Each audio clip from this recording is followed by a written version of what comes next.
What's going on, everybody? It's Slashy Joshy back with another YouTube video. Today we're doing the Week 2 top wide receiver rankings. So let's get right into it. All right, so number one, I have Ja'Marr Chase. He had a dud week 1, right? There's no way around it. He only got like 4 point something. But he's playing the Jaguars. Bengals always start slow. Browns defense, I've heard everything like that. But I do think that they're going to bounce back against the Jaguars. I think that one's going to be very high scoring. But I do like back and forth for sure. I think Ja'Marr Chase has a monster game. Puka had 10 plus 10 catches, I believe, on like 15 targets week 1. Great wide receiver. He's getting a ton of work, obviously. Looks like Devonta Adams isn't slowing that down at all. Matt Stafford, as long as he's starting, Puka should, even when he's not starting, but Puka should get, a ton of volume. 15 targets is awesome. So if we see that, weekly, Puka could be a top 5 finish for sure. Number 3, I have CeeDee Lamb. Had a great week 1, except for a couple bad drops in the clutch. But other than those two, he looked really good. Clearly Dak's number 1 still. The guy's going to force feed when they're down. They're playing the Giants, so a little easier matchup than last week against the Eagles. So I think CD has a good game. Justin Jefferson looked kind of rocky on the first half for Justin Jefferson, but kind of got it together. Had 4 catches. Nothing crazy there, but he did get a touchdown. I don't know. JJ McCarthy, yes, he finished strong, but kind of, I would say a majority of the game didn't look great. So we'll see. I still need some more, games from him to fully trust him. But Justin Jefferson is going to do his thing. They weren't even really throwing his way much, at all. So, but they got the Falcons. Should be another good back and forth game. So I like JJ there. Nico, another dud, another week 1 dud. He's facing the Buccaneers. So on Monday night, another high scoring game, I think. Buccaneers pass D isn't great as well either. So I think Penix just went almost 300 yards on him. Penix. So expect the Texans to copy that formula. Number 6, I have Malik Nabers playing the Cowboys. We'll watch the QB situation between Russell and Dart, but I do like Nabers on a weekly basis. He's just going to get that volume. I think he had 12 targets, but only 6 catches, and then like 60 yards, maybe 60 something yards there. Or was it like 5 catches, 70 yards? I know he got 12 fantasy points.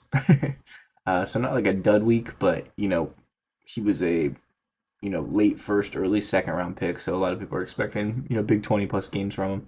So we need that quarterback play to step up ASAP. But still like him this week against the Cowboys. Number 7, I have Amon-Ra, another dud week 1. There's a lot of week 1 duds this year. Amon-Ra was one of them. He gets the Bears, so they're going to go up against Ben Johnson, the old OC. We'll see what happens here. The Lions looked really weird against the Packers. Now the Packers are a good team, but I think the Bears are a little worse than the Packers. So I think the Lions maybe take this game, get their offense together, get their identity kind of back, because it looked like they were a little lost.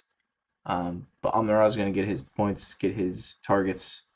And yeah, Jackson Smith-Njigba is number 8, 100-plus yard game.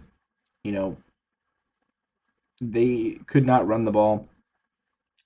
And JSN just looked great, even with Darnold. Going to be a high-end wide receiver 1, I think, all year. A high-end wide receiver 1, low-end, or low-end 1, high wide receiver 2 for now. But if he keeps putting up that volume, he'll be creeping up into the top 10 for sure. But I really like him this week against the Steelers. The Steelers defense didn't look great against the Jets, but they're still a good defense. But I think JSN is going to work because I don't think the Seahawks are very good this year. I think they're going to be playing. There's a lot of negative game strip for JSN lined up, but whatever. That's just my thing. Number 9 is Drake London. We got the injury report that he is pretty much going to play. All the coaching staff is saying he's ready, and he was practicing today. So, um, playing the Vikings, um, with Penix, this guy gets like a crazy amount of targets every game. He had 15 targets again, I think, and caught like 8 or 9 balls. Um, almost got a touchdown, but he got called back. So he is the guy.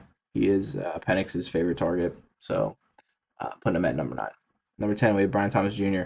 Um, really weird week for Brian Thomas Jr. He had like one catch for like 10 yards, and then he had a rushing touchdown. So just like took a reverse to the house. So he had an okay like fantasy week. It was like a 10 pointer, like nothing crazy. Really, that touchdown saved his ass because he was about to drop a doo doo without that rushing touchdown. But I think he has a bounce back. Bengals, um, you know, defense sucks, offense is good, so should be a shootout like I've been saying. Number 11, I have AJ Brown. Another week one dud. They're playing the Chiefs though this time around. Um, so everyone's gonna have to be on their A game. Chiefs have a really good defense all around. So it's not like a fantastic matchup, but I do think that they're going to use AJ Brown a lot this week. So with that, I think he's going to get some good points. And then wrapping up our wide receiver ones, we have Mike Evans. Still have him above Egbuka for now, but not by much. A little spoiler alert for the next slide, but um, the Texans on Monday night should be a good game. They do have a good defense, so it depends on who Stingley's going to be playing. Mike Evans or Egbuka. I would think Mike Evans, but Baker looked great. 3 touchdowns, not a ton of yards, but I digress. This one's gonna be a good game. I think Mike Evans puts up some good points.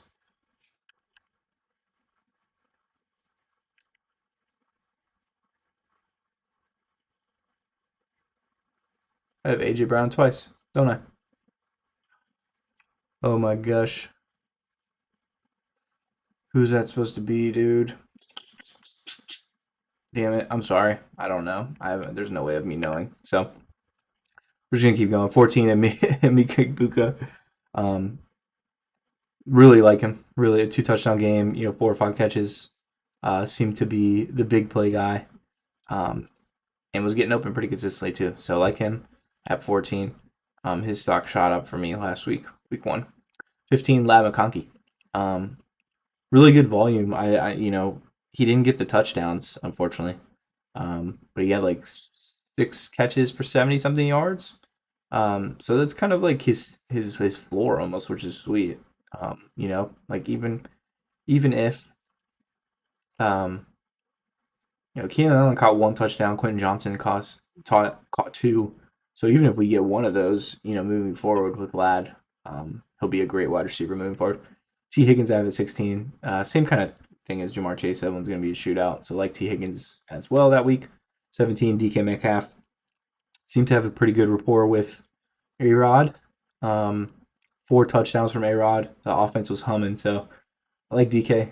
Like him at 17. Cortland Sutton. Misspelled his name. Goodness, I need to check these a little better next time. Sorry about that, guys. Cortland Sutton at 18. Again, him and Bowden Nix just have that chemistry. They're playing the Colts, who just came off a pretty good win, so that should be a good game. 19, Terry McLaurin on Thursday night, so tonight against the Packers. Packers corners look pretty weak to me. I don't know. I could be tripping. I know they have a good defense, but see, I have Debo at 23, so I'll just talk about both of them at the same time. Tyrion and Debo. I think that game is going to be very good. Packers, Commanders. Can't tell who I think is going to win. Obviously I'm rooting for my Commanders, but yeah, I could see it going either way, to be honest. But with that being said, Terry had a really quiet week last week, like 2 catches for 27 yards or something like that. Definitely expect them to use him more this week against a really good team. Probably top team in the NFC. So they're going to need their wide receiver 1. Zay Flowers had an amazing game. Expect that to continue against the Browns. Garrett Wilson was Justin Fields' number 1 target by a long shot. Kind of force fed him. It felt like. But he had a great game, touchdown, and that Jets offense was fun to watch. They lost a nail biter to the Steelers, but I don't think anyone expected them to even compete, myself included. So if Justin Fields and Garrett Wilson can, put some high scoring offense together, this season, that would be great for fantasy. Keon Coleman at 22 had a great game, 100 yards and a touchdown. Uh, Obviously, that Sunday night game was fantastic, probably one of the better games I've seen in a while. Um, but yeah, Keon Coleman proved that he's Josh Allen's number one on Sunday night in my eyes. So I'm definitely gonna grab Josh Allen's number one. Uh, you know, the number one, number two quarterback in the league, whatever you want to call him. I'll take his number one all day. So expect that sophomore surge from Keon Coleman. I think that he is kind of arriving. Debo Samuel, I have at 23. So didn't get much rushing work, but he did get one carry for 19 yards and a touchdown. So that, if I'm Cliff Kingsbury, I'm seeing that and I'm like, damn, we need to get this guy more involved in the run game, which is why I kind of have him higher than probably most. But I think he's gonna get more rushing opportunity. And he got 10 targets, 10 plus targets, 7 catches, 77 yards. So a lot of work from Debo week one, which honestly surprised me. But yeah, he was efficient. It seems like every time Debo gets a reverse, it's going for like 30 plus yards. Um, but yeah, really like Debo this week, putting him up 23. Marvin Harrison Jr. 24. Had a touchdown week one, I believe. Um, but yeah, I think he's the one in Arizona. Who are they playing? They're playing someone. I remember I liked the matchup. The Panthers. That's right. So they get the Panthers. Panthers are just really bad this year. uh, and Bryce Young did not look good. I was kind of high on him this offseason. Um, but man, that team just looked kind of lost. 25, Ricky Pearsall. So George Kittle is on the IR, which opens up even more targets. Juwan Jennings banged up. So it's really just McCaffrey and Pearsall right now.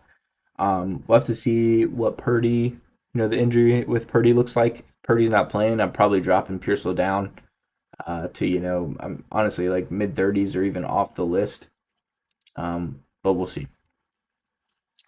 26, Roma Dunze. Got some pretty good work. Um, was the most targeted receiver. So he seems to be that kind of go-to guy. They had DJ Moore and Luther Burden as well getting targets, but Odunze did seem like kind of that target that they were looking for. He had a touchdown as well. So I like him at 26. Bears taking on the Lions. So um, Lions just got diced up by Love. So we'll see if Caleb Williams can put together some scoring drives. Ted McMillan at 27.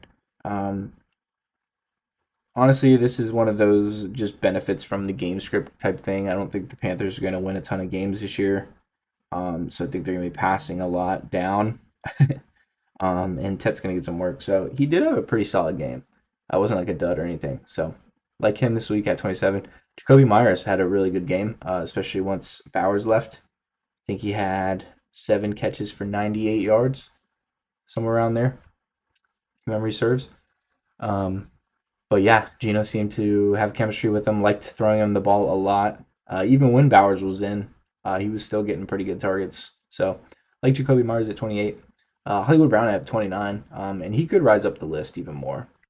But with the injuries of Worthy, Rice, he's kind of the guy for the next like 4 or 5 weeks. Now, he was in my must adds uh, video this week. He's more of a shorter term play though, because once Rashee Rice and Worthy come back, then Brown's probably buried in that depth chart again. So for the next like 3 or 4 weeks, if you want to pick him up and start him, I love it. But yeah, I have him at 29. Calvin Ridley at 30. Um, just kind of seemed lost. Didn't seem like Cam Ward and him were on beat or on in sync at all.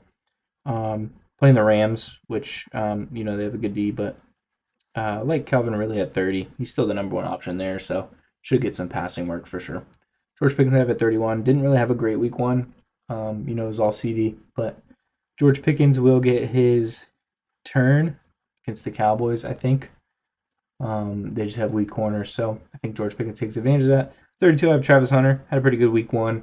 Um, they said they're going to play him more at defense. I just saw today, so that was a little weird, but I do think he's going to be, majorly. He will majorly play wide receiver. That's what I was trying to say. God. All right, 33. I have DJ Moore. So DJ Moore, I do think is going to get some more work in the Bears offense than he did week one. Um, Week one he didn't do terrible, but I do like him at 33. He's going to be playing the Lions, so again, bad pass defense. We'll see what happens. Devontae Smith I have at 34. Um, Eagles playing the Chiefs. If we'll see what happens. I think the Eagles are going to have to pass. They're not going to be able to run all over the Chiefs, um, unless they have a repeat of the Super Bowl, in which case they will be able to. But yeah, I think they're going to have to pass. I think it's going to be a much closer game this time around. So I think KC's going to win. But we'll see. You never know. Can't doubt the Eagles. Jerry Judy's my 35. Browns against the Ravens. Ravens are going to beat them pretty good, so I expect Judy to get a lot of work in the passing game, negative game strip kind of thing. Flacco, did spread the ball around, but Jerry Judy still did get a good amount of work. And then 36, I have Stephon Diggs. Booty had more yards. They both had the same amount of catches. I still think Diggs is the better receiver right now, but we'll see. Maybe Booty has another week like last week, and then we're talking about him instead of Diggs. But as for now, I'm still thinking that Diggs is number one. So that's my list. So let me know what you guys think. Thanks for watching. Like, comment, subscribe, and I'll see you guys on the next one.